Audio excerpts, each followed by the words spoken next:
How's it going, everyone? Theo here, at you again with another mini lecture.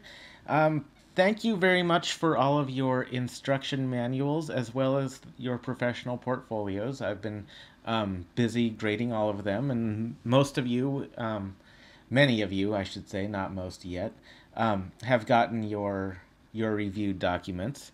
Usually, what I'm doing is I'm just sending emails telling you basically how I felt about them, what they looked like to me, things that you can do better, and whatnot. Overall, I was really pleased with the work that you guys did. I was actually quite pleased. I can't give individual grades out either through email or on here, but I can tell you that the average score was an A. So I'm really pleased with your progress in that regard, and you'll be receiving comments regarding that quite soon. Um, so that said, we are now moving into the next unit, which is the unit in which we focus largely on your business plan and feasibility reports. It is what we're going to do right now is we're going to begin a group project. And I know you guys are saying, damn, group project. Which the last time we tried a group project in this class, I believe was my fault. I didn't really, maybe I didn't clarify things or something. I'm not really sure. But we are going to give it a go again. And this time we're going to be using discussion board. I'm going to be going over that in a little bit. What you're going to be doing for this next unit is you are going to, hold on, I'm coming back. Okay. You are going to be writing the same type of business plans or feasibility reports that you would be doing in your final project. Only you guys are going to be doing this as a group. So the first thing you're going to need to do is, after you get your project, you're going to have to figure out who is doing what and how you guys are going to communicate and when. This will at first be fairly confusing. I admit that it's going to be, because anytime you work in a group, that's kind of the way that it goes. But I try to make it as streamlined as possible so that it's not that difficult.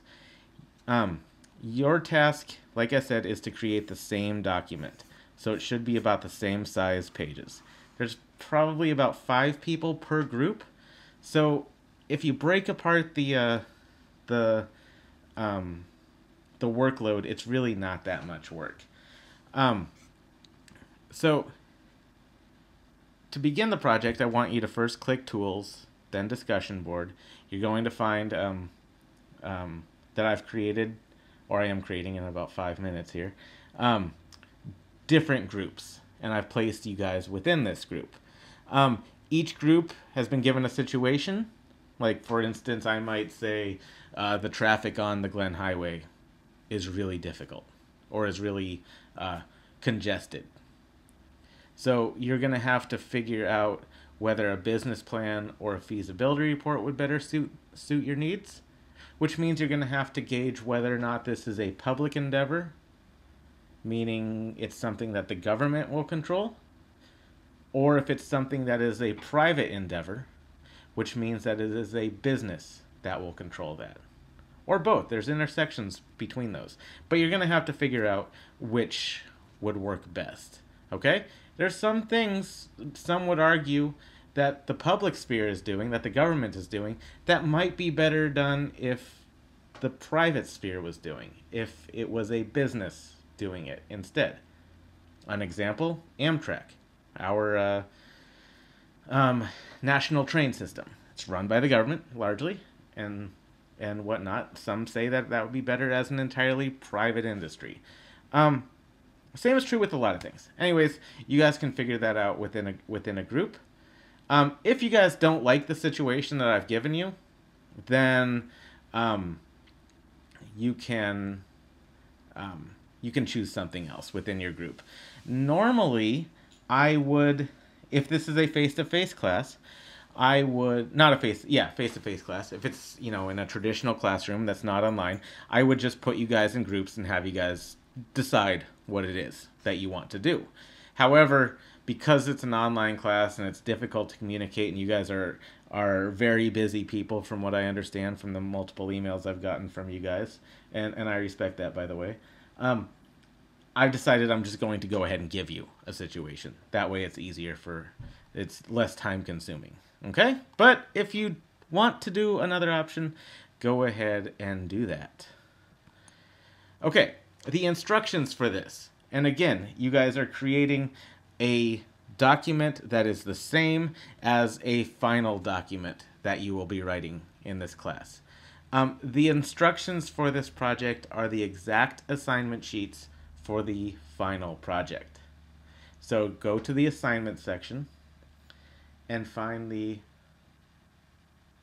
hold on. Okay, sorry.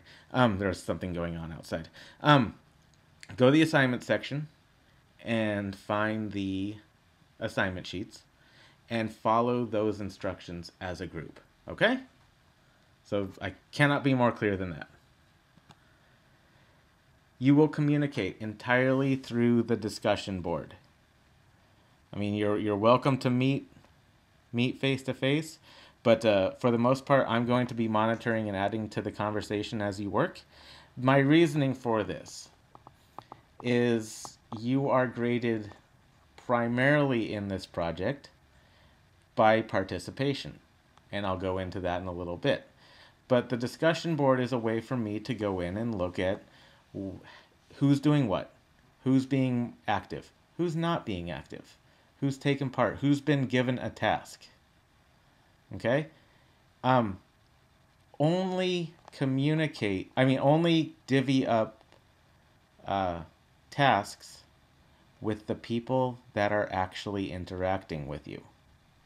So say there are 4 people in the group, and you divide the project into 4 pieces, right? Think of it like a pie chart. You divvy it up into 4 pieces. Suddenly, you realize that you've given this 4th member a project to do, a quarter of the project, and you haven't heard from them. And then you worry because that part didn't get done, did not get completed. And you wonder, am I going to be graded down for that? That is not fair if I were to grade you down because that person didn't do their job. So the discussion board is a way for me to see who's doing what, but only communicate with the people, or only divvy up jobs with the people that are there. That way you can ensure that the task gets done. Let me deal with who's not doing what, okay? And then I can grade accordingly. If they're not there, if they're not taking part, they don't get a grade. That's only fair. If you're there and you're doing a lot, you're getting a good grade. By the way, extra credit is always an option in my classes. If you're somebody that, say you have a 4-person group and 2 of the people aren't doing anything, and 2 of the other people do fantastic work. They figure it out. They do it. They step up to the plate. Well, yeah, I'm going to give you, I'm more than happy to reward you for that. I do believe in that. So, but we'll leave that up to me to decide whether or not that extra credit is warranted. So do all of your work vis-a-vis the discussion board. Man, I'm talking a lot. You're actually going to hear me a lot today, so just so you know. This is graded practice, if that makes sense. By the way, as you can see, that's a UAA player right there. Even though I am grading this, I'm not exactly grading it for how well you've done it. The purpose for this assignment, the entire purpose of this assignment, is for you to practice. So you're going to learn how to make these documents. You're going to work together and you're going to say, well, I understand you do this project this way. Another person is going to say, well, I think this is best done that way. and you're going to work together, and you're going to learn what the documents look like, how they work, and how you create them. That way, at the end of the semester, when you're actually writing the documents, hopefully not at 3 o'clock in the morning before the paper's due, but when you're making it, there's no surprises. You've practiced it. And the old cliche, practice makes perfect, right? So, needless to say, you will be graded primarily on your participation. I'm looking for a full document, but it doesn't have to be perfect.